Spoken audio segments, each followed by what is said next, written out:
si la guerre est toujours présente dans les esprits, il ne reste plus des terribles bombardements de 1972 que l'épave d'un B-52 américain abattu, conservé pieusement au jardin zoologique, et quelques discrets monuments aux morts, comme ici dans le quartier populaire de Kantiem, à moitié détruit il y a 6 ans, et remis sur pied avec ses propres décombres, plus que véritablement reconstruit.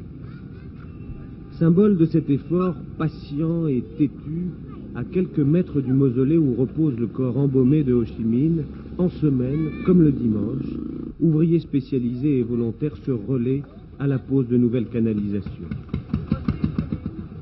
Et comme partout au Vietnam, en temps de paix, comme en temps de guerre, les femmes sont présentes au plus dur de l'effort.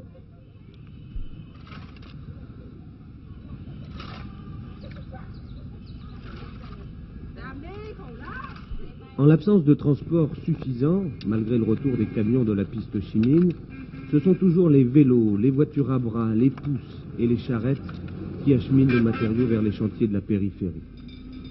Hanoï voit pousser ses premiers HLM. Le Parti communiste vietnamien a fixé 2 objectifs prioritaires.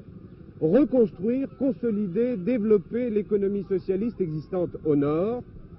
Et deuxièmement, construire dans les provinces du Sud, dans les nouvelles provinces du Vietnam réunifié, une véritable économie socialiste. 2 objectifs qui, comme nous le verrons, se heurtent déjà à de nombreuses difficultés. Le Vietnam doit se doter d'une industrie lourde au nord pour alimenter l'industrie légère au sud. Le gouvernement de M. Pham Van Dong est donc obligé de faire appel à l'aide étrangère. Et pour ne pas perdre par contrat l'indépendance si chèrement acquise par les armes, il multiplie ses interlocuteurs, du Japon aux pays socialistes en passant par l'Europe occidentale, et négocie avec eux pied à pied. Quant au Sud, aujourd'hui objet essentiel de leurs préoccupations, les dirigeants vietnamiens avouent avec franchise « Nous n'aurions pas gagné la guerre sans l'appui de la majorité des masses au Sud, mais nous savons que nous ne gagnerons pas toute la population à l'idéal socialiste, particulièrement ceux qui ont du monde une autre conception que la nôtre, bouddhistes et catholiques en particulier. Nous respectons leur foi.